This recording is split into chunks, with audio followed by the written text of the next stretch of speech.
அனைத்து ஊடக நண்பர்களுக்கும் பத்திரிகை நண்பர்களுக்கும் மாலை வணக்கம். இன்றைய தினம் விடியா திமுக ஆட்சியில் தொடர் பாலியல் வன்கொடுமை நடந்து வருகின்றன. தஞ்சாவூர் மாவட்டம் ஓதலூரில் இருசக்கர வாகனத்தில் ஒரு பெண்ணுக்கு லிப்ட் கொடுப்பது போல் அழைத்து சென்று பாலியல் வன்கொடுமைக்கு ஆளாக்கப்படுகின்றார். இதே தஞ்சாவூரில் ஒரத்தநாடு கல்லூரிக்கு சான்றிதழ் வாங்க சென்ற பெண்ணை 6 நபர் கொண்ட கும்பல் தாக்கப்பட்டு அந்த பெண் பாலியல் வன்கொடுமைக்கு ஆளாக்கப்பட்டிருக்கின்றார். ஆக ஒரே மாவட்டத்தில் ஒரு சிறிய இடைவெளிக்கு இடையிலே 2 பாலியல் வன்கொடுமை நடைபெற்றுக் கொண்டிருக்கின்றன. அது மட்டுமல்லாமல் அந்த பெண் காவல் நிலையத்தில் புகார் கொடுக்க சென்ற போது பல மணி நேரம் காக்க வைத்து அழைக்க வைத்து எஃப்ஐஆர் போடாமல் காலம் தாழ்த்தினார். ஒரு பெண்ணுக்கு இழைக்கப்பட்ட கொடுமையை இந்த விடியா திமுக ஆட்சியில் முறைப்படி சட்ட நீதியாக காவல் நிலையத்திலே புகார் கொடுக்க சென்றால் கூட அந்த புகாரை பதிவு செய்ய இன்றைய ஆட்சி காவல் நிலையத்திலே மறுக்கப்படுகிறது. இது வன்மையாக கண்டிக்கத்தக்கது. விடியா திமுக ஆட்சியில் பெண்களுக்கு பாதுகாப்பு இல்லை,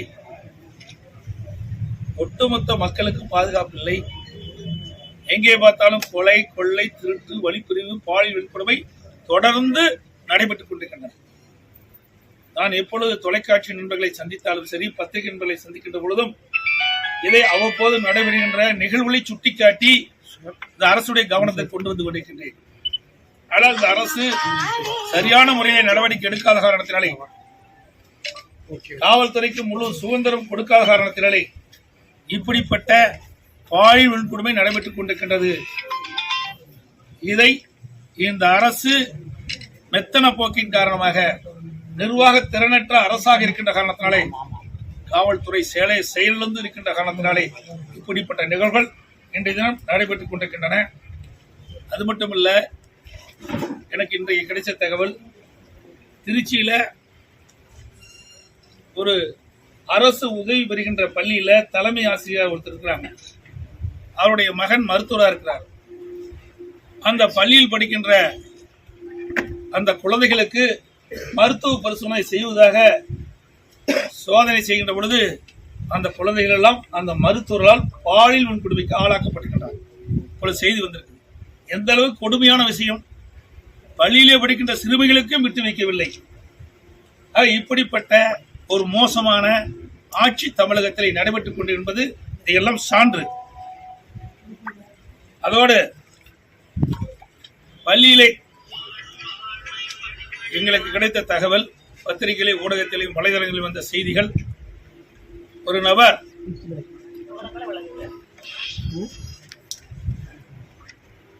சர்ச்சைக்குரிய கருத்துக்களை தெரிவித்திருக்கின்றார்.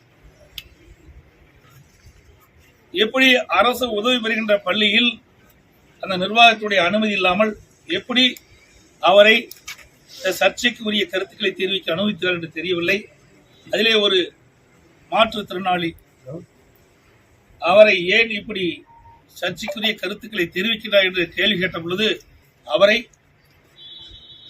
மாற்றுத்திறனாளி என்று பார்க்காமல் அவரை கொச்சப்படுத்தி இழிவுபடுத்தி பேசிவிட்டார். இது வன்மையாக கண்டிக்கத்தக்கது. அதுவும் அவள் குறிப்பிட்டது, அந்த நபர் குறிப்பிட்டது ஒரு மன வேதனையான கடு சொற்கள். கிடைத்த தகவலின்படி அவர்,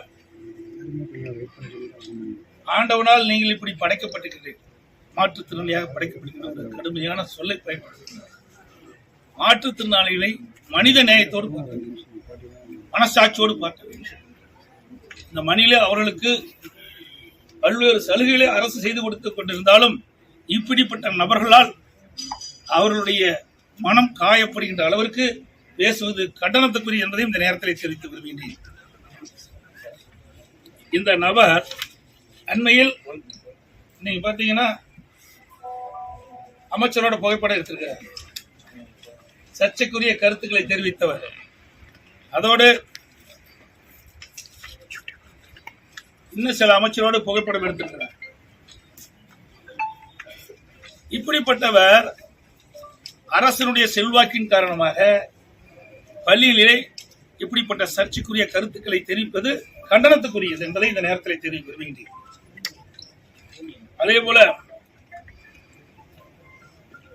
நாமக்கல் மாவட்டம் எருமைப்பட்டி அம்பேத்கர் நகரில் உள்ள அரசு துவக்க பள்ளியில் அந்த சுவற்றிலும் இந்த சமையல் அறையினுடைய பூட்டில் சமூக விரோதிகள் மனித மலத்தை பூசியிருக்கிறார்கள். எவ்வளவு கொடுமையான விஷயம் இது! மிகுந்த அதிர்ச்சி அளிக்கிறது. ஏற்கனவே வேங்கவேல் சம்பவம் இன்னும் அதற்கு தீர்வு காண முடியவில்லை இந்த அரசாங்கத்தால். அப்படிப்பட்ட சூழ்நிலையில இப்படிப்பட்ட நிகழ்வு நடைபெறுவது கண்டிக்கத்தக்கது. அதோடு மதுரை ஆமீன் நிறுவனத்தில் பல்வேறு முறைகேடுகள் நடைபெற்று உள்ளதாக அங்கு இருக்கின்ற ஊழியர் ஒருவர் வீடியோ வெளியிட்டிருக்கின்றார். உண்மையான அரசாங்கமாக இருந்திருந்தால் அந்த வீடியோவில் வெளியிடப்பட்ட செய்தியை, அந்த முறைகேடுகளை ஆராய்ந்து அது யார் தவறு செய்ய கண்டுபிடித்து நடவடிக்கை எடுக்கப்பட்டிருந்தால் ஒரு நல்ல அரசாங்கத்துக்கு அடையாளம். அந்த நிர்வாகம் சிறப்பாக இருக்கும். அந்த நிர்வாகத்தில் ஏற்படுகின்ற குறைகளை, முறைகேடுகளை வீடியோ மூலமாக வெளியிட்டது அந்த ஊழியர். அவரை இன்றைக்கு சஸ்பெண்ட் செய்யப்பட்டிருக்கிறார். தற்காலிக வேலையில் செய்யப்பட்டது. இது கண்டனத்துக்குரியது. இப்படி எல்லா துறைகளிலுமே முறைகேடு நடைபெற்றுக் கொண்டிருக்கின்றது. அதெல்லாம் ஒவ்வொன்றாக இன்றைக்கு வெளிச்சத்துக்கு வந்து கொண்டிருக்கின்றது என்பதையும் இந்த நேரத்தில் தெரிவிக்க விரும்புகின்றேன். அதோடு ஒட்டப்பிடாரம் பகுதி, தூத்துக்குடி மாவட்டம் ஒட்டப்பிடாரம் பகுதியிலிருந்து 2 படகில இன்றைக்கு மீன் பிடிக்க சென்ற அந்த மீனவர்கள் சுமார் 22 பேர் இலங்கை கடற்படையால் கைது செய்யப்பட்டு அவர்கள் நீதிமன்றத்தில் நிறுத்தப்பட்டிருக்கிறார்கள்.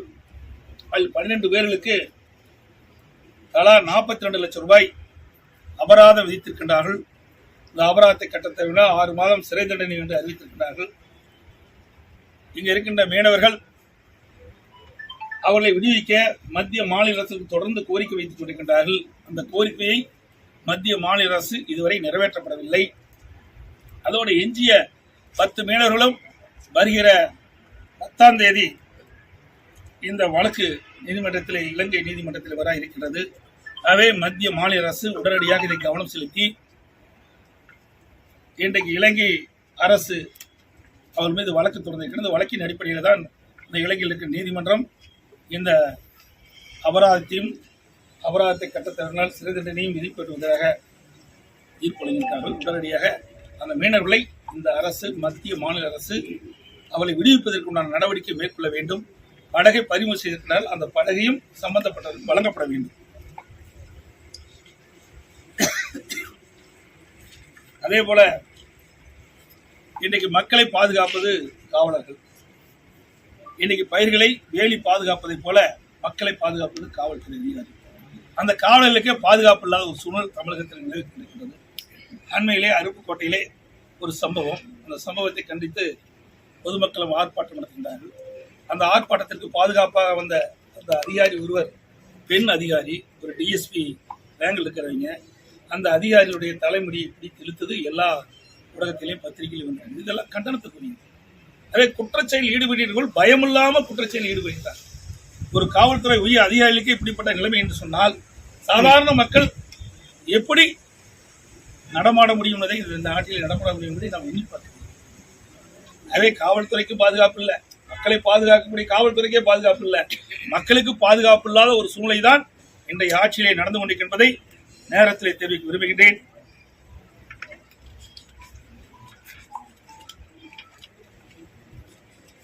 இன்றைக்கு முதலமைச்சர் இவ்வளவு பிரச்சனை தமிழகத்தில் நடைபெற்றுக் கொண்டிருக்கின்றது. தமிழ்நாடு முதலமைச்சர் இன்றைக்கு தமிழ்நாட்டில் புதிய தொழில் தொடங்குவதற்கு தொழிலதிபர்களை சந்திப்பதற்காக வெளிநாடு சென்றுள்ளதாக பத்திரிகைகளையும் ஊடகத்திலையும் அரசு செய்து வந்திருக்கின்றன. ஏற்கனவே முதலமைச்சர் திரு ஸ்டாலின் அவர்கள் துபாய் சென்றார். என்ன முதலீடு கொண்டார் என்று இதுவரைக்கும் தெரியவில்லை. ஜப்பான், சிங்கப்பூர் சென்றார். பிறகு ஸ்பெயின் சென்றார். இப்பொழுது அமெரிக்கா சென்றிருக்கின்றார். எவ்வளவு எத்தனை தொழில் வருவதற்கு புரிந்துணர்வு ஒப்பந்தம் போட்டார், எவ்வளவு கோடி முதலீடு செய்யப்படுகிறது, எத்தனை பேருக்கு வேலை வாய்ப்பு பெற வேண்டும் என்பதற்காக வெள்ளை அறிக்கை வெளியிட வேண்டும் என்று நாங்கள் ஏற்கனவே சொன்னோம். இதுவரை வெள்ளை அறிக்கை விடலை. பல பத்திரிகை நண்பர்கள் கேட்கின்றார்கள், எதிர்கட்சிகள் எல்லாம் வெள்ளை அறிக்கை விட வேண்டும் என்று கேட்கிறார்கள், இதுக்கு என்ன பதில் என்று சொல்லிட்டு கேட்கின்ற பொழுது முதலமைச்சர் சொல்கிறார், வெள்ளை அறிக்கையெல்லாம் விட வேண்டிய அவசியம் இல்லைன்னு சொல்றார். வெள்ளை அறிக்கை எங்களுக்காக விட வேண்டாம், மக்கள் தெரிந்து கொள்வதற்காக வெள்ளை அறிக்கை வெளியிடுகிறார். அப்பொழுதுதான் இந்த ஆட்சியில் என்ன நடைபெறுகிறது என்பது மக்கள் புரிந்து கொள்ள முடியும், தெரிந்து கொள்ள முடியும், அறிந்து கொள்ள முடியும். அதைத்தான் நாங்கள் எதிர்க்கட்சி என்ற முறையில் கேட்கின்றோம். அதோடு இன்றைக்கு ஏற்கனவே தமிழகத்தில் பல தொழிற்சாலைகள் நடைபெற்றுக் கொண்டிருக்கின்றன. அந்த தொழில் நிறுவனத்தில் தான் இப்பொழுது புரிந்துணர்வு ஒப்பந்தம் போட்டிருக்காரு. அந்த தொழிலை விரிவு செய்ய வேண்டும் என்று அவர் புரிந்துணர்வு ஒப்பந்தம் போட்டிருக்காரு. அதுல பாத்தீங்கன்னா அந்த நிறுவனுடைய பெயர் Nokia, PayPal, yield engineering systems, microchip, Infinix, applied materials, Nike, Optom. இதெல்லாம் ஏற்கனவே பல தொழில்கள் தமிழகத்திலே தொழிற்சாலைகள் இயங்கி வருகின்றன. இதுல தான் மீண்டும் இந்த தொழிற்சாலைகள் முதலீடு செய்வதற்காக இவர் ஒப்பந்தம் போட சொல்றார். இது இங்கேயே ஒப்பந்தம் போடலாம். இதெல்லாம் ஏற்கனவே தமிழ்நாட்டில் அந்த தொழிற்சாலை இயங்கிட்டு வருது. இதுக்கு போய் வெளிநாட்டில் போய் ஒப்பந்தம் போட வேண்டிய அவசியம் இல்லை. அதோட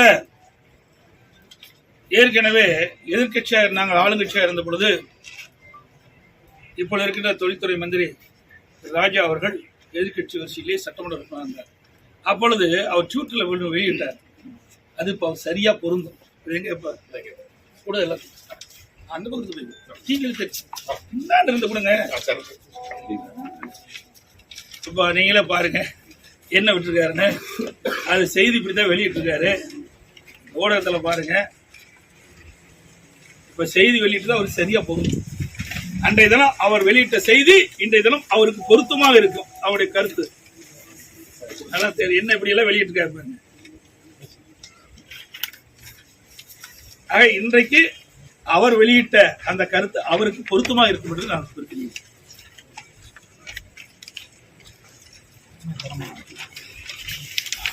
ஏற்கனவே குறிப்பிட்டேன். அவர் அவ்வப்போது ஊடகத்தின் வாயிலாக செய்தி வாயிலாக வெளியிடுவார். சைக்கிள்ல ஓட்டிட்டு போவார் ஈஸியா. அங்க ஜிம்ல எக்ஸசைஸ் பண்றாரு. அப்படிப்பட்ட காட்சிகள்லாம் ஊடகத்திலையும் பத்திரிகையில் வெளியிட்டார். இங்கதான் அப்படி செய்யறாங்கன்னா வெளிநாட்டுல போயும் பாட்டு பாடிட்டே சைக்கிள் ஓட்டுறாரு. அங்க ஜிம்முக்கு போய் எக்ஸசைஸ் எடுக்கிறாரு. இதுக்காக வெளிநாட்டுக்கு போனீங்க. இப்படி எல்லாம் அரசாங்க பணத்துல எப்படி எல்லாம் வீணடிக்கிறா என்பது பாருங்க. ரோம் நகரம் எரியும் போது நீரோ மன்னன் பிடில் வாசிப்பது போல நிலைமை தமிழ்நாட்டில் இருக்கு. இவ்வளவு பிரச்சனை தமிழ்நாட்டில் நடந்துகிட்டு இருக்குது. இதையெல்லாம் கண்டுக்காம வெளிநாட்டில் போய் பாட்டு பாடிட்டு சைக்கிள் ஓட்டுறதும் அங்க ஜிம்முக்கு போய் எக்ஸசைஸ் பண்ணுறதும் தான் இந்த முதலமைச்சருடைய பொழுதுபோக்கா இருக்கு. இன்ப சுற்றுலா போயிருக்காரு. தொழில் முதலீட்டு ஈர்ப்பதற்காக போனதாக தெரியல. இன்னொன்னும் எனக்கு கிடைத்த தகவல்கள் பரவலாக பேசப்படுகிறது. வலைதளங்களிலும் செய்திகள் வந்து கொண்டிருக்கின்றன. அவருக்கு உடல்நிலை சரியில்லாத காரணத்தினாலே சிகிச்சை பெறுவதற்காக வெளிநாடு சென்றிருக்கின்றார். அதை உடல்நிலை சரியில்லை என்று சொல்வதற்கு பதிலாக அதை மறைத்து தொழில் முதலீட்டு ஈர்க்க போகிறேன் என்ற ஒரு செய்தியை சொல்லி வெளிநாடு சென்றதாக பரவலான செய்தி. இது அவர் தான் விளக்க வேணும். ஏன்னா பல இடத்துல நாங்கள் பார்க்குறோம். எனக்கு கூட கால் வலி இருந்தது. நான் பகிரங்கமாக சொன்னேன், கால் வலி இருக்குது, ட்ரீட்மெண்ட் பண்ணுறோன்னு. அப்படி எல்லா மனிதருக்கும் உடலில் அவ்வப்போது ஏதாவது பிரச்சனை ஏற்படும். அதை மருத்துவர்கிட்ட சென்று சிகிச்சை பெறுவது வழக்கம். இங்கே இருக்கிற ஊடகங்களும் சரி, பத்திரிகைகளும் சரி, எல்லாமே குடும்பம் இருக்குது. அவ்வப்போது ஏதாவது ஒரு பிரச்சனை உடலில் ஏற்படும். அதை மருத்துவர்கள் அணி சிகிச்சை பெற்றுக்கலாம். அதே போல இவர்கள் அதை உண்மையை சொல்லி வெளிநாட்டுக்கு சென்றிருக்கலாம். இது உண்மையா பொய்யா அவர் தான் விளக்க வேண்டும். மக்களிடத்தில் இப்படிப்பட்ட பேச்சுகள் இன்றைக்கு நிலவிக் கொண்டிருக்கின்ற காரணத்தினால முதலமைச்சர் என்ற அடிப்படையிலே அதை விளக்க வேண்டியது அவருடைய கடமை. ஏன்னா அவர் கையெல்லாம் விரலாம் நடுகுதாக சொல்றாங்க, பரவலா பேசப்படுதுதான். இது ஒண்ணு நான் ஒன்றும் மறைச்சு கிடைச்சு சொல்லல, எங்களுக்கு கிடைச்ச செய்தி. அப்படி அதுக்கெல்லாம் சிகிச்சை பெறுவதற்காகத்தான் வெளிநாடு சென்றுள்ளார். அதை மறைப்பதற்காக அவர் தொழில் முதலீட்டு ஈர்க்க போகிறேன் என்று சொல்லி வெளிநாடு சென்றதாக தகவல்கள். ஏன்னா இந்த தொழில் முதலீடு செய்கின்றவர்கள்லாம் தமிழ்நாட்டை சேர்ந்தவர்கள், ஏற்கனவே தொழில் நடந்து கொண்டிருக்கின்றது, இங்கேயே பேசி இந்த தொழில் முதலீட்டை ஈர்த்துக்கலாம். இதுதான் நிலைமை. அதோட இல்ல, நாட்டில் எவ்வளவு பிரச்சனை இருக்குது. இன்னைக்கு தமிழ்நாட்டில் மக்கள் அதிகமாக நடமாடுகின்ற பகுதி, போக்குவரத்து நிறைந்த பகுதி. அந்த பகுதியில் பல்நோக்கு மருத்துவமனை இருக்குது, சென்ட்ரல் ரயில் நிலையம் இருக்குது, தலைமைச் செயலகம் இருக்குது, துறைமுகம் இருக்குது. அப்படிப்பட்ட இடத்துல இன்றைக்கு கார் பந்தயம் நடத்துறாங்க. இது நாட்டுக்கு தேவைதானா? எண்ணி பாருங்க. இன்றைக்கு நூற்றுக்கணக்கான கோடி ரூபாய் செலவு செஞ்சு இன்றைக்கு கார் பந்தயத்தை நடத்துறாங்க. இந்த கார் பந்தயத்தை நடத்துவதற்கு ஏற்கனவே இதை புரட்சி தலைவி அம்மா இருக்கின்ற பொழுது, அம்மாவுடைய அரசு இருக்கின்ற பொழுது, அதிமுக அரசு இருக்கின்ற பொழுது இருங்காட்டுக்கோட்டை சோழபுரத்துல பிரமாதமான ஒரு மைதானம் அமைச்சிருக்கு. அங்க கார் பந்தயம் நடத்தலாம். அதை விட்டுட்டு இங்க சென்னை மத்திய பகுதியில் மக்கள் அதிக நடமாட்டம் உள்ள பகுதி, போக்குவரத்து நிறைந்த பகுதியில் இங்க வந்து கார் பந்தயம் நடத்த வேண்டிய அவசியம் என்ன? இவ்வளவு ரூபாய் செலவு பண்ணிருக்கிறீங்க. இதையெல்லாம் மக்களுடைய பணம் வீணடிக்கப்படுகிறது. மக்களுக்கு எவ்வளவு பிரச்சனை இருக்குது. இன்னைக்கு அம்மா உணவகத்துல தரமான உணவு கொடுக்க முடியல. இந்த பணத்தை எல்லாம் அந்த ஏழை மக்கள் வயிறார உணவு உண்ணுவதற்கு, தரமான உணவு கிடைப்பதற்கு இந்த பணத்தை பயன்படுத்தலாம். ரேஷன் கடையில முழுமையா பொருள் கிடைக்கல. அந்த 5-6 மாத காலமாக குறிப்பிட்ட நேரத்தில் ரேஷன் கடையில பொருள் வழங்கிட்டு இருந்தோம். அம்மாவுடைய அரசாங்கம் இருக்கின்ற பொழுது இந்த ஆட்சி வந்த பிறகு ஏழை மக்கள் நியாய விலை கிடைக்க சென்று பருப்போ அல்லது எண்ணெயோ வாங்குகின்ற நிலை இருந்தது. அதையெல்லாம் இந்த ஆட்சி வந்த பிறகு இந்த ஒரு 5-6 மாத காலத்திலே முழுமையாக கிடைக்கல. இந்த அரசாங்கம் இருந்தது. 2 நாளைக்கு முந்தி கூட பேப்பர்ல பாக்குறீங்க, யாரெல்லாம் இன்னைக்கு பாமாயில் கிடைக்கல, பருப்பு கிடைக்கல, இந்த மாதம் வரைக்கும் நீ போய் வாங்கிக்கலான்னு பத்திரிகையிலே செய்தி வெளியிட்டு இருக்கிறீங்க. இப்படிப்பட்ட நிலைமை இருக்கின்ற பொழுது இந்த பணத்தை ஏன் விரைவு செய்கிறது? நாட்டு மக்களுக்கு எவ்வளவு பிரச்சனை என்பதை கூட அறியாமல் இன்னைக்கு விளையாட்டுத்துறை அமைச்சர் விளையாட்டாக இன்னைக்கு கஜானாவை காலி செய்து கொண்டிருக்கின்றத நிலை. தொட்டில் குழந்தை திட்டம் வந்து அம்மா ஆட்சி காலத்தை கொண்டுட்டாங்க. இன்னைக்கு காலையில் கூட சென்னையில ஒரு குழந்தைங்க வந்து எடுத்திருக்காங்க, 2 குழந்தைங்க இருக்கிறாங்க, உயிரோடு இருக்கிறாங்க. அந்த திட்டம் முழுக்க செயல்படாம இருக்கின்ற மாதிரி ஒரு குற்றச்சாட்டு இருக்கு. அது உங்களுக்கு பயங்கரமா இருக்குது. அதிமுக ஆட்சியில என்னென்ன திட்டத்தை கொண்டாந்தமோ, மக்கள் எதெல்லாம் நன்மை கிடைச்சு கொடுத்தாங்களோ அந்த நன்மை எல்லாம் கிடைக்காத ஒரு சூழ்நிலை தான் இந்த ஆட்சியில பார்க்கும். விலை மதிக்க முடியாத உயிரை காப்பாற்ற வேண்டும் என்ற அடிப்படையில் தான் மாண்பு அம்மா அவர்கள் தொட்டில் குழந்தை திட்டத்தை கொண்டு வந்தார். அது பெண் குழந்தை என்று சொன்னால் பல்வேறு மாவட்டங்களில குழந்தை பிறந்த உடனே கள்ளிப்பால் கொடுத்து கொண்டு விடுகிறார்கள் என்ற செய்தி கேட்ட பிறகுதான் தாயுள்ளம் கொண்ட புரட்சி தலைவி அம்மா அவர்கள் இந்த தொட்டில் குழந்தை திட்டத்தை கொண்டு வந்து இன்னைக்கு ஆயிரக்கணக்கான பெண் குழந்தைகளை காப்பாற்றிய பெருமை அம்மா வச்சாங்க. அதன் வழியில் அம்மாவுடைய அரசு நடைபெற்றது. ஆனால் இன்றைக்கு ஆட்சியாளர்கள் அதையெல்லாம் முழுமையாக செயல்படுத்த தவறியது உண்மையிலேயே வேதனை அளிக்கிறது. திருநெல்வேலி தென்காசி 4 வழி சாலை திட்டமாக இருக்கட்டும், அம்பாசமுத்திரம் திருநெல்வேலி திருச்செந்தூர் திட்டமாக இருக்கட்டும், ரொம்ப வருஷமா நீங்க ஆரம்பிச்சு உங்க காலத்தில் உள்ள திட்டம் இதுவரைக்கும் முடியல. திருநெல்வேலி ஏவாவேல வந்திருக்கும் போது 2 நாளைக்கு மட்டும் கேட்டிருந்தோம். நீங்க வந்து நில கையகப்படுத்தாமலே கடந்த ஆட்சி காலத்துல டெண்டர் விட்டதுனாலதான் இது போன்ற நிலை ஏற்படுது. இப்போ கூட கடந்த ஆட்சி அவங்க கொண்டு வந்த திட்டத்துக்கு தான் நிதி நிறைய ஒதுக்குறோம், அவங்களோட நிர்வாக சீர்கேடு காரணமாகத்தான் நாங்க இது போன்ற நிலை. ஆட்சி பொறுப்பேற்ற இந்த ஆட்சி முடியறதுக்குன்னு ஒரு 19 மாசம் தான் இருக்கு. கிட்டத்தட்ட 40 மாத காலம் ஆயிடுச்சு. 40 மாத காலம் தூக்கிட்டு இருந்தாங்களா? 40 மாத காலத்துல அங்கங்க சிறு சிறு பிரச்சனை இருந்தா அதை சரி செய்யணும்ல. அதனோட ஆட்சிக்கு அழகு இவங்களால செய்ய முடியாது. அதிமுக ஆட்சியில் முறையாகத்தான் செயல்பட்டு 2 பாலங்கள் கட்ட வேண்டும். அதை இவர்கள் தகுந்த முறையிலே சம்பந்தப்பட்ட ஒப்பந்ததாரருக்கு ஒப்படைக்கவில்லை. அதுதான் நில எடுப்பு கிடையாது. அதோட மத்திய நிதி அமைச்சர், மத்திய தரவழி போக்குவரத்து அமைச்சர் அண்மையில் ஒரு கருத்து சொல்லியிருக்கார். மாநிலத்தில் ஆங்காங்கே தேசிய நெடுஞ்சாலை அமைக்கின்ற பணி நடைபெறுவதற்கு நிலம் கையகப்படுத்த கொடுத்துருங்க அண்மையில் சொல்லியிருக்கார்.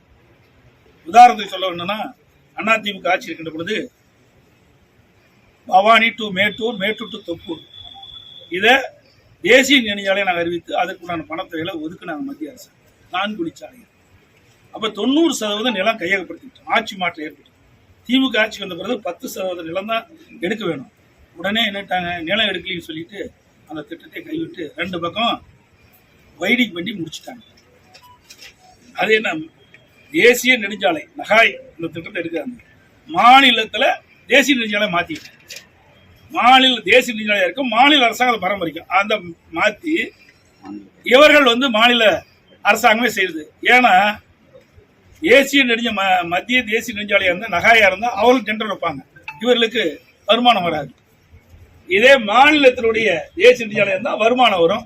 அதை குறிக்கோளா கொண்டு அனைத்து இந்திய அண்ணா திராவிட முன்னேற்ற கழக ஆட்சியில் கொண்டு வந்த அற்புதமான திட்டம் இன்றைக்கு பவானி, மேட்டூர் தூப்பூர் நில எடுப்பு பணியை 10% எடுத்து கொடுத்துருந்தா 4 வழிச்சாலை அமைச்சர் அதையும் கைவிட்டாங்க. அது மட்டும் இல்ல, இப்ப ஒவ்வொரு ஆண்டும் இன்னைக்கு நெடுஞ்சாலைத்துறை மானிய கோரிக்கை, இந்த நெடுஞ்சாலைத்துறை மானிய கோரிக்கை புத்தகத்தில் பாருங்க, அதிமுக ஆட்சி இருக்கணும் சுமார் 8 சாலைகள், 8க்கும் மேற்பட்ட சாலை நினைக்கிறேன், எனக்கு முழுமையா எனக்கு கவனம் இல்லை, அந்த கொள்கை குறிப்பில் குறிப்பிட்டிருக்காங்க. இதெல்லாம் தேசிய நெடுஞ்சாலையாக தரம் உயர்த்தப்படும். அதிமுக ஆட்சியில் கொண்டு வந்ததை அதை அப்படியே போட்டுட்டு இருக்காங்க வருஷம். இப்போ 4 சட்டமன்ற தேர்தலையும் இப்படி அறிவிச்சுட்டாங்க. இன்னும் அதுக்கு நிலம் எடுத்து கொடுக்கல, மத்திய அரசுக்கு அந்த சாலையில் ஒப்படைக்கல. அவ்வளவு சாலைகள் எடுத்து கொடுத்துருக்குறோம். உதாரணத்துக்கு பார்த்தீங்கன்னா மேட்டுப்பாளையம் டு சத்தி டு போவாங்க, இதெல்லாம் எடுத்து கொடுக்கல. இதெல்லாம் மத்திய அரசாங்கம் எடுத்து கொடுத்தா தேசிய நெடுஞ்சாலை ஆகிருக்கிறோம். போக்குவரத்து நெரிசல் இல்லாம இன்னைக்கு வந்து தமிழகம் ஒரு சிறப்பான திட்டத்தை செயல்படுத்திருக்கலாம். இதெல்லாம் கிடையாது. இது நாங்க சொல்ல, மத்திய தரவழி போக்குவரத்துறை அமைச்சரே குறிப்பிட்ட செய்யும். மாநிலத்திற்கு அரசாங்கம் நில எடுப்பு பணியை முறையாக செய்து கொடுத்திருந்தால் நாங்கள் தேவையான நிதி ஒதுக்கீடு செய்து சாலை அமைத்துக் கொண்டு அவர் சொன்ன கருத்து தான் சொல்றேன். தமிழகத்தில் அதாவது 9th 8th படிக்கக்கூடிய மாணவர்கள் வந்து 3வது வகுப்பு படிக்கக்கூடிய பாடப்புத்தகத்தை படிக்க முடியல, இரட்டை இலக்க எண்ணை வந்து அறிய முடியல. இந்த கல்வி வந்து தரம் தாழ்ந்து போயிட்டு இருந்து கவர்னர் கூடியது. இதை பற்றி உங்க கருத்து? கவர்னர் மாநில அரசாங்கத்தை நீங்க எங்க அரசாங்கமா இருக்குது, அரசாங்கம் தான் நாங்க சொல்ல முடியும். மாநில அரசாங்கம் தான், மாநில அரசாங்கத்துடைய நிர்வாகத்தின் அடிப்படையில் தான் பள்ளி கல்வித்துறை இருக்குது. நீங்க அரசாங்க பள்ளியில் சொல்றாரா தனியார் பள்ளி சொல்றாங்களா, அதெல்லாம் முழுமையா வேணும்ல. இன்னைக்கு ஒவ்வொரு பள்ளியிலையும் ஒரு தரம் இருக்குது.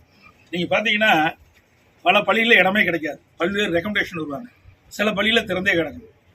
அப்படி எந்த பள்ளியில குறிப்பிட்டு சொன்னா தான் செய்ய முடியும். எல்லாம் ஒட்டுமொத்தமா எல்லா பள்ளியிலும் சொல்ல முடியாது. அது எல்லா பள்ளியிலும் சொல்லணும்னா நடக்காது. இன்னைக்கு தமிழ்நாட்டில் இருக்கின்ற அரசு பள்ளியில் படித்த மாணவர்கள் தான் உயர்ந்த நிலைக்கு வந்திருக்கிறாங்க. இன்றைக்கு ஆராய்ச்சியாளர் வந்திருக்கிறாங்க. யார் ராக்கெட் விடுறாங்கல்ல, அதை கூட அந்த ஆராய்ச்சியாளர் உங்க பகுதியில் தானே நிறுவனம் பண்றாங்க. அப்படி நம்முடைய அரசு பள்ளியில் படித்த மாணவர்கள் உயர்ந்த நிலைக்கு வந்திருக்கிறாங்க. பல மருத்துவர் ஆயிருக்காங்க, பல விஞ்ஞானி ஆயிருக்காங்க, பல பொறியாளர் ஆயிருக்காங்க. ஒட்டுமொத்தமா சொல்லுவது பொருந்தாது. எந்த பள்ளியில இப்படிப்பட்ட கல்வி தரம் தாழ்ந்திருக்கு குறிப்பிட்டு சொன்னா அந்த பள்ளி இந்த அரசு சீர் செய்யும். நீட் தேர்வை வந்து எதிர்க்கக்கூடிய தமிழக அரசு நடத்தக்கூடிய டெட் எக்ஸாம்ல வந்து பல கோடி ரூபாய்க்கான ஊழல் நடந்திருக்கிறதாகவும், தமிழக மாணவர்களை விட வெளிமாநிலத்தவர்கள் நிறைய பேர் நியமிக்கப்பட்டிருக்கிறதாகவும், அதை அந்த கொஸ்டின் பேப்பரை தேர்வு எடுக்கக்கூடிய டிஓசிஓ இவங்க எல்லாமே சென்டர் வச்சு நடத்துறதாகவும் ஒரு பெரிய குற்றச்சாட்டு உச்சநீதிமன்றம் வரை விசாரணை இருக்குது. உச்சநீதிமன்றத்தில் இதில் வாதாட வேண்டிய விஷயம். ஏன்னா இதான் உச்சநீதிமன்றத்தில் அந்த வழக்கு நடந்துட்டு இருக்குது இல்லையா. ஆகவே அந்த உச்ச நீதிமன்றத்தில் வழக்கு நடைபெற்றுக் கொண்டிருக்கிற சம்பவம் அதில் கருத்து சொல்வது சரியா இருக்கு. அதிமுகவோட இணக்கமாக செயல்பட வேண்டும்னு சொல்லி உங்கள்கிட்ட போன பாஜகவுடைய சட்டமன்ற குழு தலைவர் உங்களோட இணக்கமாக செயல்பட விரும்புதேன்னு சொல்லி ஒரு விரும்பி என்ன பண்றது? கடந்த அதிமுக ஆட்சி அண்ணா திராவிட முன்னேற்ற கழக தலைமை விமர்சிப்பது இப்படி ஏற்றுக்கொள்ள மனசாட்சி உள்ள மனிதன் தன்மானம் உள்ள கட்சி அனைத்து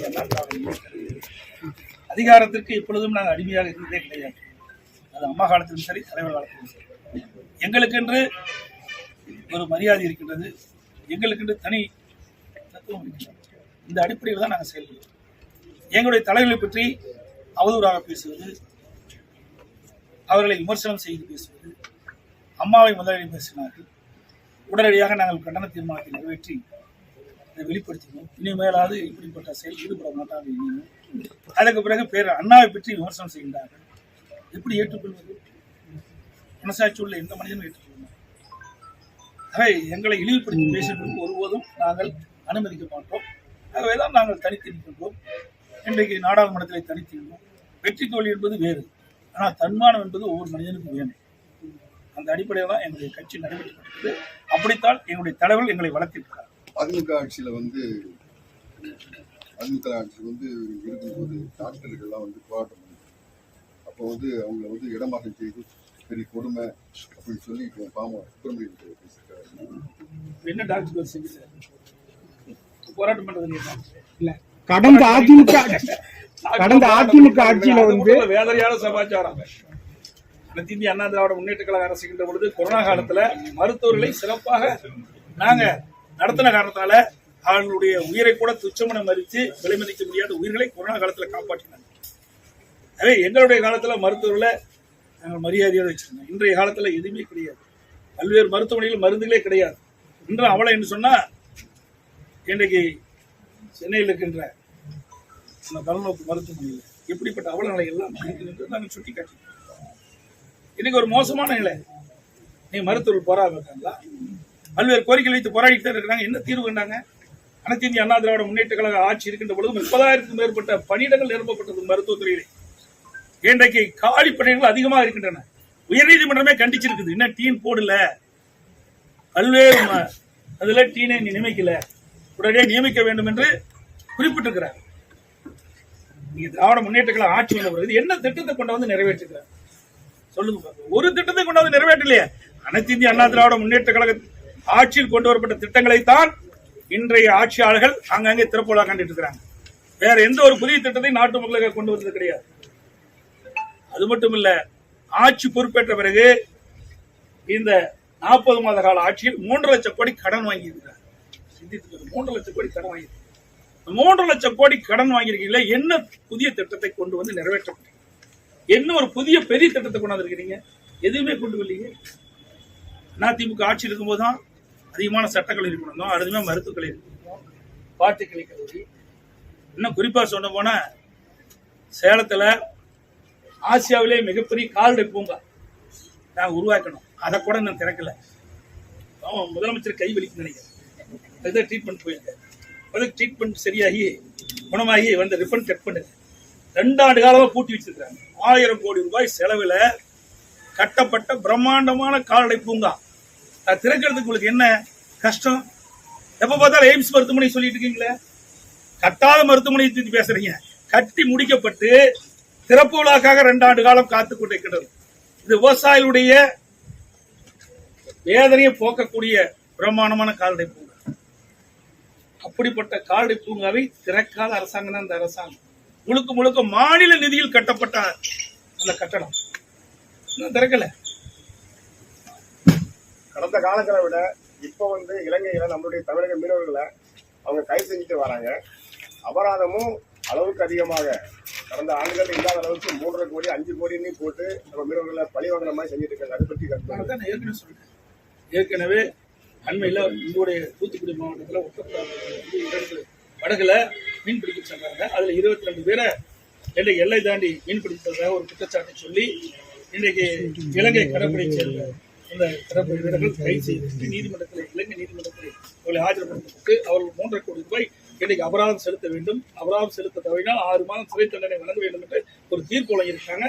இதை நாங்களும் வெளிப்படுத்துறோம். அதோடு அங்க இருக்கின்ற பாதிக்கப்பட்ட குடும்பத்தைச் சேர்ந்தவர்கள், அங்க இருக்கிற மீனவ நண்பர்கள், மீனவ சங்கத்தை சேர்ந்தவர்களால் மத்திய மாநில அரசு கோரிக்கை வச்சாங்க. இந்த கோரிக்கை நிறைவேற்றல. இன்றைக்கு இலங்கை அரசோடு மத்திய அரசு, மாநில அரசு தொடர்பு கொண்டு இதை நிர்பந்தப்படுத்தி நம்முடைய மீனவர்களை விடுவிக்க வேண்டும். இது முக்கியமானது. இந்த ஏழை மீனவர்கள் எப்படி போய் 3.5 கோடி கடன் கட்ட முடியும்? 3.5 கோடி எப்படி அபராதம் செலுத்த முடியும்? 3.5 கோடி இருந்து அவன் எதுக்கு மீன் பிடிக்க போறான்? மீன் பிடிக்க வேண்டிய அவசியமே இல்லையே. அன்றாட வாழ்க்கையை ஓட்டுவதற்கு தான் மீன் பிடிக்க போறான். அது கடல்ல போய் மீன் பிடிக்கிறது சாதாரண விஷயம் இல்லை. உயிரை பணைய வைத்து தான் மீன் பிடிக்க போறாங்க. அப்படிப்பட்ட மீனவர்களுக்கு ஒரு 3.5 கோடி அபராதம் செலுத்தினால் இது எப்படி சரியா இருக்கும்? அபராதம் வித்தால் எப்படி சரியா இருக்கும்? அதுதான் அந்த இருக்கிற மக்கள் கூட இதை நிறைவேற்ற தவறினால் வருகிற 9 தேதி அவர்கள் போராட்டம் அறிவித்து சொல்லியிருக்காங்க. உண்ணாவிரத போராட்டம் அல்லது ஆர்ப்பாட்டம் நடத்துவதாக எனக்கு செய்தி வந்திருக்கிறது. ஆகவே மத்திய மாநில அரசுகள் உடனடியாக தலையிட்டு நம்முடைய கைது செய்யப்பட்ட மீனவர்களை காப்பாற்றி விடுதலை செய்து அவருடைய படகுகளையும் அவர்களுக்கு ஒப்படைக்க வேண்டும் என்று வலியுறுத்தி